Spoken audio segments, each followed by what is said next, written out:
मोह कुछ नहीं चाहिए बाप जी, मोर बेटा इंसाफ चाहिए बाप जी। ऐसे लोगों को सजाए मौत दिया जाए, फांसी की सजा दी जाए ताकि आने वाला जनरेशन सुधरे। एहसान आलम 1 मार्च को दिन को 1-1:30 बजे वो आके घर पहुंचा। लड़की का जो है एक अफेयर था, लड़की जो है प्रेग्नेंट भी है शायद। कोई झगड़ा नहीं बाप जी। अगर ऐसी घटनाओं में सजा नहीं मिलता है तो सिस्टम फेलियर होगा। हो सकता है आज मेरे साथ हुआ है, कल और किसी के साथ हो। हमारे इलाके में ये पहली ऐसी कोई घटना हुई है जिसमें इस तरह का हादसा पेश हुआ है। एहसान बाबू जब हुई तो मुलाकात हुई मोर मुलाकात मोर से तो मोर बेटा रही। हाँ मोर बेटा जहाँ जाए तो फिर हमको माँ में जाए ते मुखरी हंसते दिनों भौसान वा हेलमेट पिने दिले फिर वाक की जा बेटा जाए से ती मुझे जल्दी फोन करिस। मोर बेटा चलेगी। मोर बेटा मतलब पहले रोजा खुला से पहले रोजा खुलू दनु माँ बेटा खुलवार बाद नमाज पढ़वा नमाज पढ़वा जाए तो मोर बेटा पूछे कि माँ नमाज पढ़वा भूल को। हाँ बेटा है गेल बेटा एटी जी ने गेल जे निया ही सब बैगुत कसलिए मोर सामना सब न्याम ने माँ न्या बेटा बेटा न्या मोर बेटा मोर सामना कसलिए कसे खुशी मुख जाप दो मतलब माँ में जाए तो रुक बेटा में जाए बेटा मुख हंसते दिनू और भौसान हेलमेट भी नहीं दिले बेटा गाड़ी पर बैठे चले। वहाँ लास्ट में जैसे 12 बजे शादी से लेके अब तक कोई झगड़ा झटोल को बात चली? कोई झगड़ा नहीं बाप जी, कोई झगड़ा नहीं।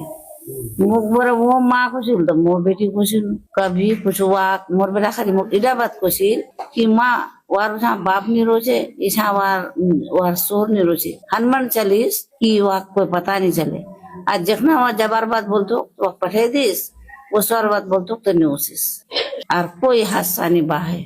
अच्छा की मांग करो? मोर बेटा इंसाफ चाहिए। मोह कुछ नहीं चाहिए बाप जी, मोर बेटा इंसाफ चाहिए बाप जी। पूरा सीमांचल जो है इस घटना को लेकर गमगीन रहा। क्या कहना चाहेंगे जो घटना हुई, क्या कुछ जानकारियां देना चाहेंगे आप?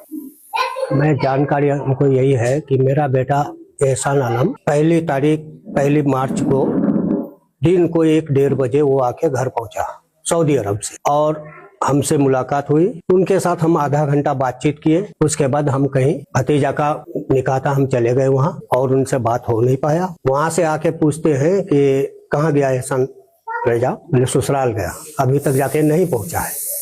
तो हम कहे कि होगा कोई दोस्त या बाप के साथ मुलाकात हुआ है, लेट हुआ है। उसके बाद तरावी में गए, हम तरावी पढ़ के आए तब यहाँ के पता लगता है कि नहीं पहुँचा है, आदमी भेजे हैं और अभी कोई खबर नहीं आया है। फिर हम लोग यहाँ से 10-15 आदमी थाना गए, थाना में जाके कहे तो पुलिस भी बहुत जल्दी एक्शन लिया और हम लोग तलाश करने का शुरू किया लोकेशन पर। ढूंढते ढूंढते तलाश करते करते जाके हम लोग को वहाँ सब मिला।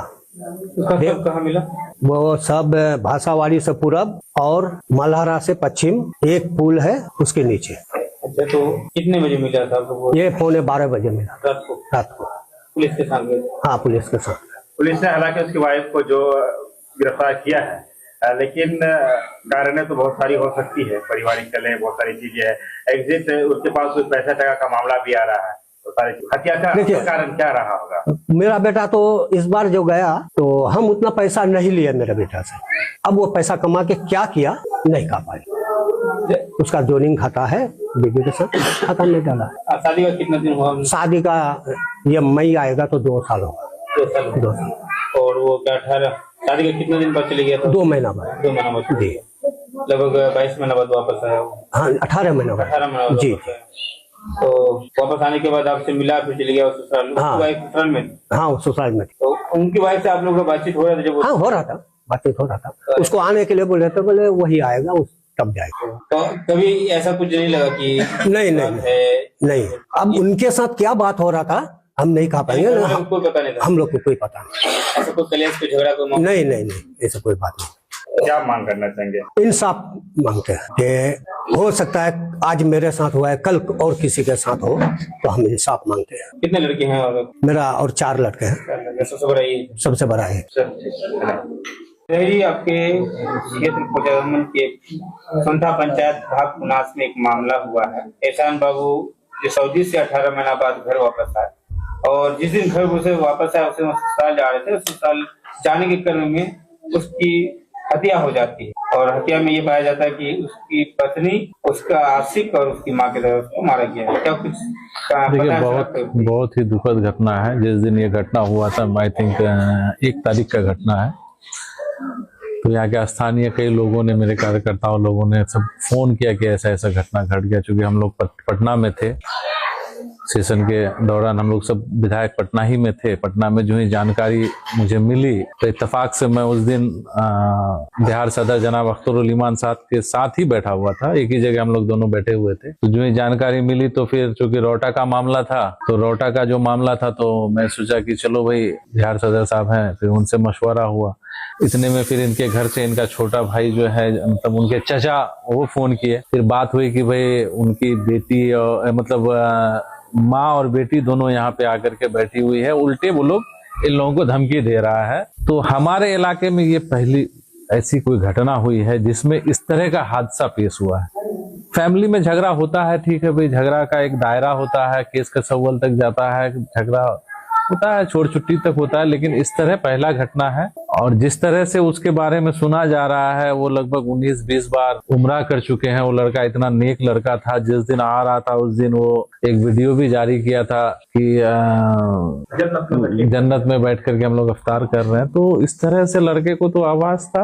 और कहीं ना कहीं उड़ती खबर आ रही है, जैसे हम लोग यहाँ पे बैठे थे, कि लड़की का जो है एक अफेयर था, लड़की जो है प्रेग्नेंट भी है शायद, जैसा पता चल रहा है। तो जांच का विषय है, डॉक्टर जांच कर ही लेगी, उसमें ऐसा कुछ नहीं है। लेकिन ये घटना बहुत ही निंदनीय है। हमारी बात उसी दिन एसपी साहब से भी हुई थी, पूर्णिया एसपी से, और किसी एसपी ने भी पूर्णिया एसपी को कहा था कि आप इसमें जो है फौरी तौर पे कार्रवाई स्टार्ट कीजिए।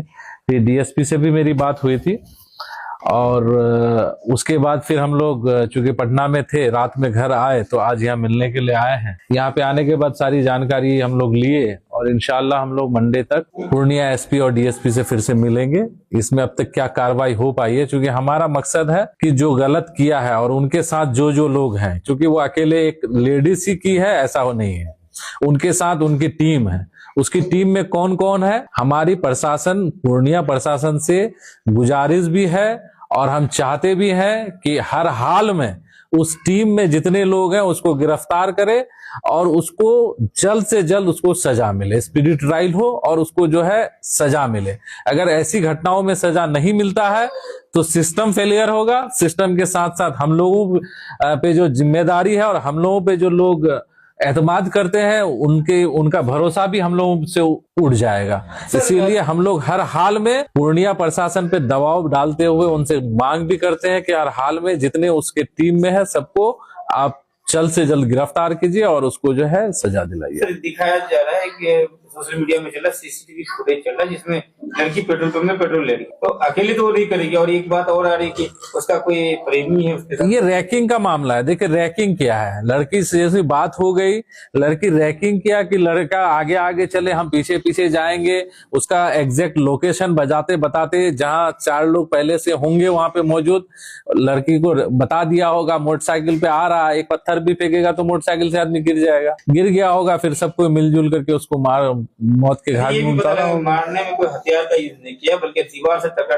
उसको मारा। नहीं, बाजब घर वाले बता रहे हैं कि भाई ऐसा लग रहा है कि किसी रॉड से मारा है या दबिया से मारा है, उस तरह का पता चल रहा है, घर वाले बता रहे हैं। अब उस इक्विपमेंट को सरकार खोजे भाई, उनके पास इतनी सारी फैसिलिटीज है, उनका उपयोग करते हुए उसको खोजे कि आखिर मर्डर किया तो किस चीज से किया, कैसे किया, पोस्टमार्टम रिपोर्ट भी जल्दी से जल्दी ले और हम लोग एसपी से मिलेंगे भी और हम लोग चाहेंगे कि इस पे जल्द से जल्द कार्रवाई हो। देखिए अक्सर होता क्या है ना कि जब भी इस तरह के वारदात होते हैं और काफी जघन्य अपराध है, ये काफी दर्दनाक अपराध है, जितनी निंदा की जाए उतनी कम। तो शुरुआत में तो काफी लोग बातें भी करते हैं और कानूनी प्रक्रिया चूंकि हमारा थोड़ा सा पेचीदा भी और उसको लड़ने के लिए खिदमत किया, लेकिन लोगों को जो वाजिब सजा है वो नहीं मिल पाता। देखिए एक्चुअली अदालतों के चक्कर काटते हुए मैं वही कह रहा था। देखिए हमारा काम है विक्टिम तक पहुंचाना, पुलिस का काम है विक्टिम को अरेस्ट करना और कानून के हवाले, यानी कि आप फिर कोर्ट में जब बात चली जाती है